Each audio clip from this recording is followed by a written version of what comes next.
You're here because you know something. What you know you can't explain, but you feel it. You felt it your entire life, like a splinter in your mind. Take this huge universe and put it inside a very tiny head. You fold it so we can take this huge universe. Y'all run like scary little rabbits. Run, rabbit, run. We were wondering, we were big fans of science fiction and science fiction literature and films, and we were wondering why is it that the most science fiction films and the most series are always about the future are always dystopian ones. So all the science fiction movies have a really bad, bleak expectation of the future, and we were wondering why is that? Are we that worried about the future, or are we that pessimistic? That's Gijs. My name is Evert. We're from Freshheads, and we're both designers, but we love technology. And we were wondering, is this the future for us, the science fiction, or can we be more optimistic? We think the latter. We're more optimistic about the future, and that's why we're here today. Ever since mankind had the ability to change their surroundings, they did. We've cut down trees from the early age. We cut down trees to build houses, to make fire. We carved down rocks to make tools for hunting. And we did that continuously, and eventually ending up here and in the digital age. And we think the digital age can have more impact than ever. Yeah. So in the past, we've done a lot of things with designing, helping our lives get better, helping us do our chores better than we ever could before we designed the tools that we've done.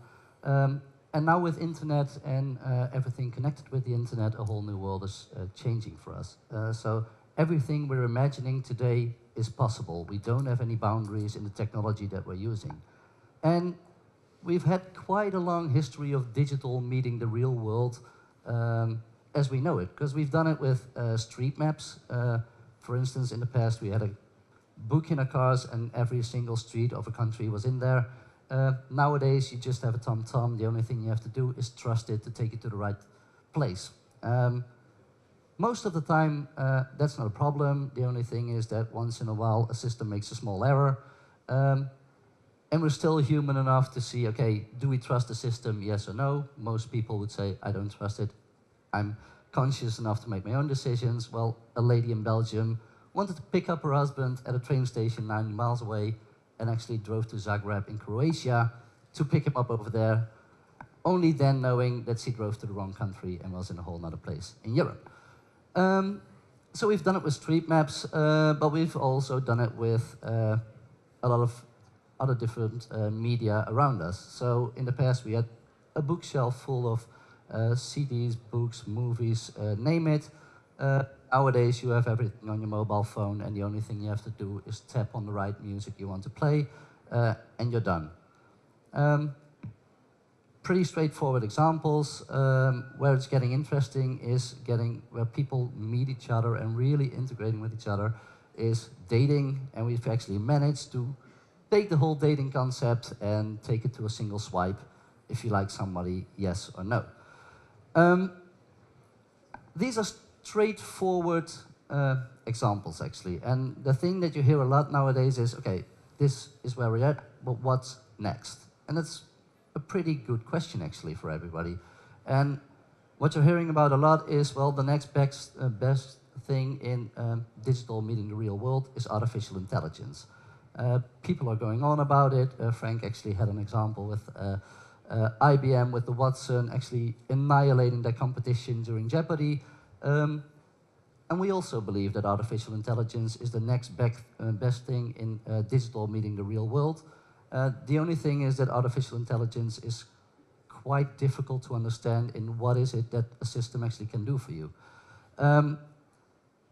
To go into detail, you actually have to know, okay, what is artificial intelligence, and there are two types of artificial intelligence. On the one hand side, we like to call it weak artificial intelligence. It's the artificial intelligence that will help you do your chores or do a chore for you better than you can actually do yourself. It's an algorithm made by a designer within a very strict boundary of what it can operate in. And these are systems that do one thing and do one thing better than a human can actually do for themselves. And they keep on learning while doing those chores for us, improve their quality and the output they deliver.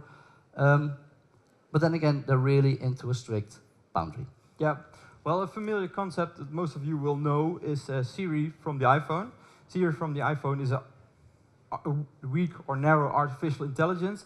It has some predefined tasks. You can ask her some questions.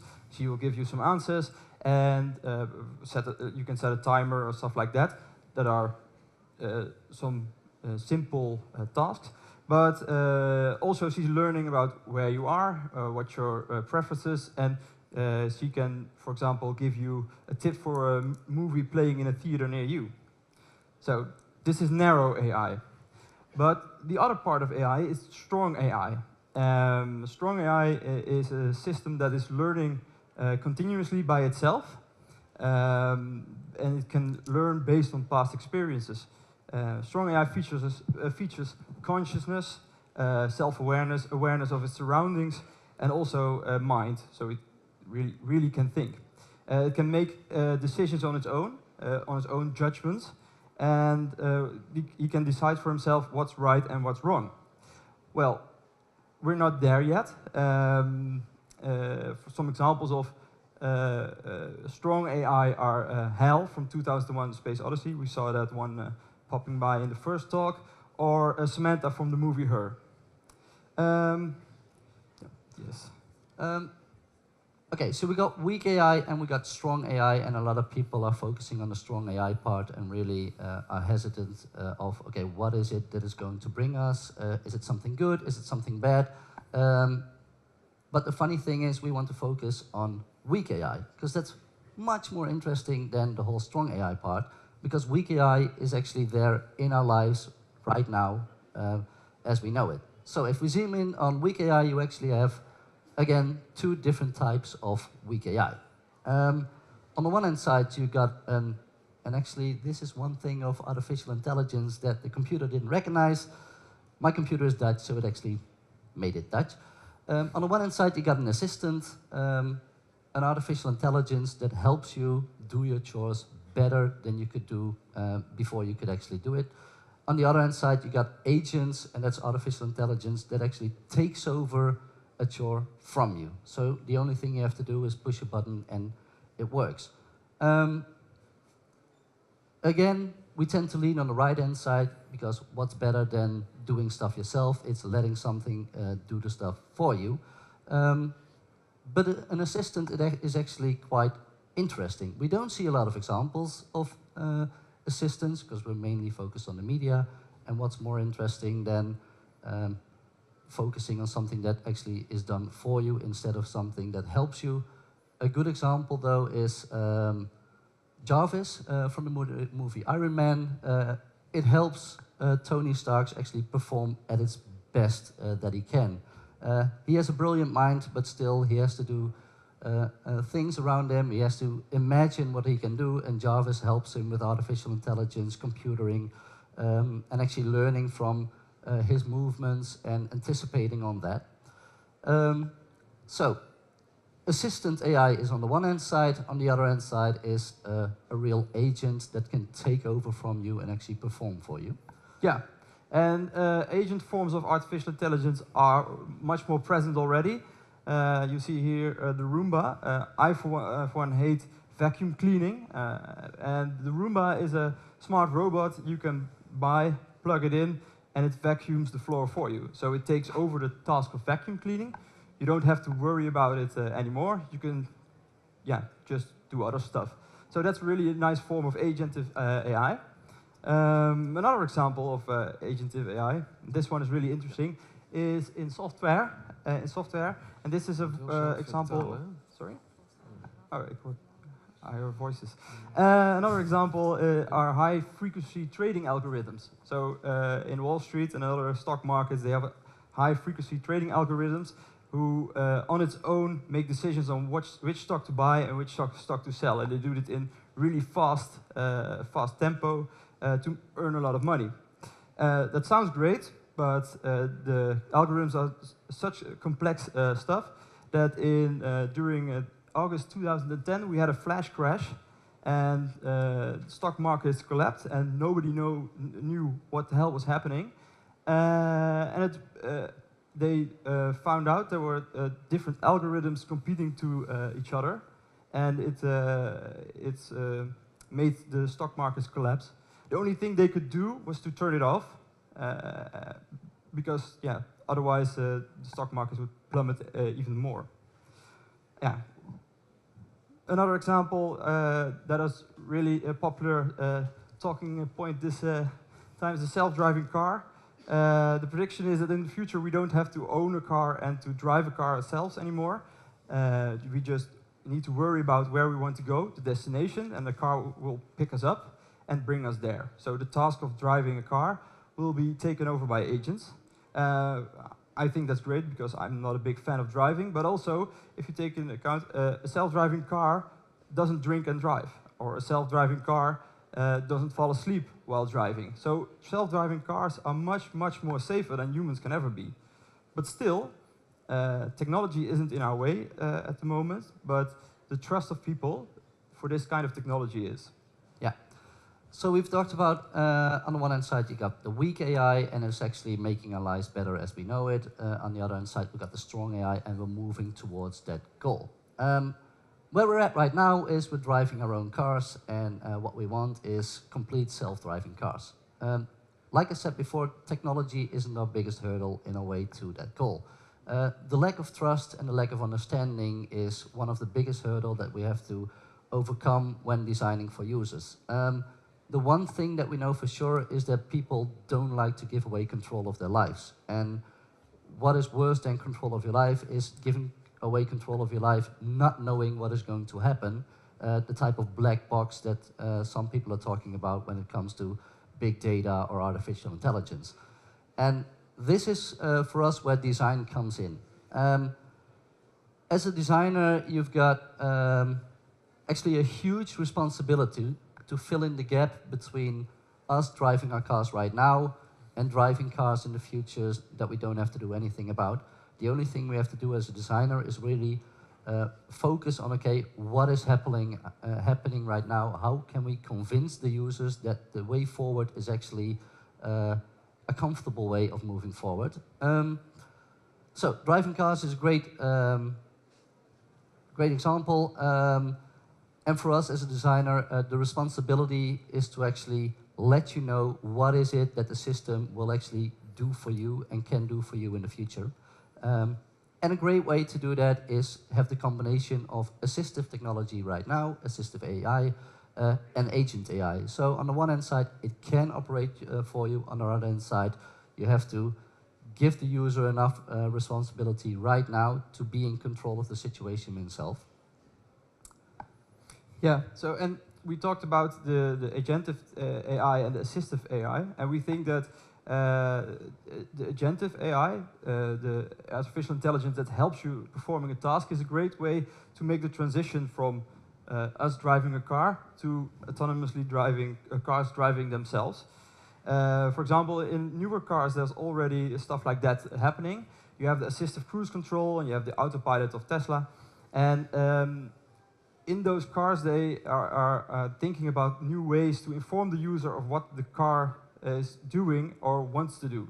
So the Tesla self-driving car is now is recording normal drives, and likewise is saving the decisions it would do when it was on its own, to compare and to give insights in how it's working, but also to confirm the user that it wants to make the right decisions.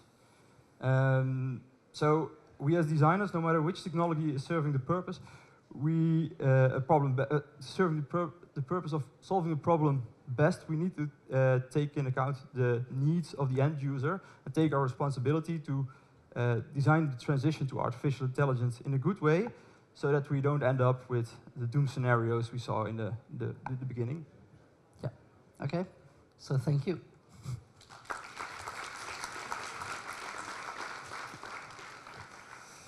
Thank you, guys. You said that the weak AI at the moment is more interesting than the, was it again, the strong AI? Yeah. Yeah. But the examples, if I look at Siri, when you try it the first time, and maybe it's your experience too, it's fun, and now we have Google Assistant, and I try it a few times, and then I never use it again. So why is it more interesting? Is it already there? Because I think it's just not interesting enough yet. Well, that's why it's interesting. It's not designed at the right way. Okay. We're going towards a goal of completely self-supporting systems and a strong AI, and the way to get there is with the weaker AI that we know around us right now with Amazon's Echo, Google Now, and Apple Siri. But what we see is that what they're doing right now is making great steps, but we're not there. We really have to focus on how can we get this step to the best of its ability, inform the user of what's going on behind the scenes, so that they can actually be comfortable with the technology and be prepared of what's going to come. And also, if we look at the really strong AI, that's a vision for the future, that we're not there yet. But in the meantime, we're really busy working on this weak AI. And for example, the stock market crash, that was systems that were too complex to understand. So I think we as humans, if we want to go to the strong AI, we need to get an understanding of what's happening right now, so stuff can go wrong like it's. But we don't understand as a user the AI anyway, right? No, exactly, and that's the problem. So we need to design the systems that way that we can get a clear understanding of how it's working and build trust with it. Okay, well, that's interesting because we have some time, so if you don't mind, I ask a few other questions, because also you have the Echo in the room, and I can talk to it. But isn't the fun that I don't realize, I don't know how it works, but it works? That the technology is good if you don't realize it's technology, right? Yeah, that's definitely the end goal. And in some cases, it really works right now, in which people are comfortable enough to let a computer control their decisions. For instance, in Netflix, you got a pop-up like, okay, these movies are for you. That's okay, and as long as it's not intrusive enough in your life that it's a major decision, that's okay. A Roomba can make a decision and forget a pile of dirt, but it's easy enough to sweep it up, and the next time it'll clean it. If you're in a car and you have to trust that the car is doing the driving for you, you really have to be sure that you won't get into an accident. Yeah. And that's what we have to focus on.